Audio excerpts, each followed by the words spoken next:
How has no one thought of like a sin and virtues tower defense? Think of it. That would be so cool. Like towers based off of different sins and virtues. Tell me that doesn't sound dope-alicious. Yeah, I'll give you my thoughts for some towers. I was thinking that the starting tower could be the sin of envy. Because usually when you start out a game, you're envious of other people with like better loot. Or towers in this case.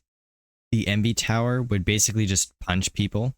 The more towers that are near them that have a higher cost or higher total money spent on them, the tower gets like a 10% damage buff or something within like its little radius for its little punches. The next one that I was thinking of was gluttony. And this one, it can kind of go two ways, I think. Like one of them, the obvious one, is just the piranha plant. Like from Plants vs. Zombies, just the piranha plant. The second one that's a little bit more complicated, it would give a range buff to the other towers. And my thoughts behind this is that the king, quote unquote, of gluttony wants more food, so it gives people more range to search for more food for him. And then the more people who are fed to the king, the higher range buff they get to find more food. This range buff would reset at the beginning of each wave. Depending on how many people that were killed in that wave, it gives them a higher range buff than the base range buff. Then for the Pride Tower, it would be like kind of like a sniper tower where it shoots slowly but it deals high damage. But each time that it one-shots a character, then it increases its damage. And that keeps going until it hits someone that doesn't one-shot. And at that point, it resets back to the base damage. I think that one's actually pretty cool. Then Greed would be like just like a money-making tower. Like that's pretty obvious. It's either that or it steals traits or attributes from the enemies coming down the lanes to give you money.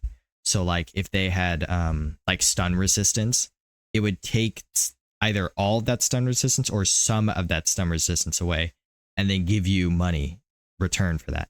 The next 7 deadly sin that I'm going to add here is just Wrath as a damage buffing tower. Just that it makes sense to me. A stunning tower, like a tower that would stop units from moving down the lane, would be Lust.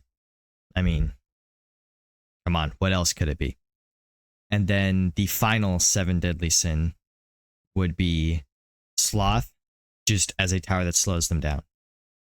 Then a summoning tower, or a tower that would summon units that are on your side, just the Sin of Birth, which at this point we're moving away from the 7 deadly sins and just moving on to more general sins and then virtues. One of the virtue towers would be Fortitude, which it would prevent allied towers from getting stunned. The second virtue tower is Justice, which would deal percented damage.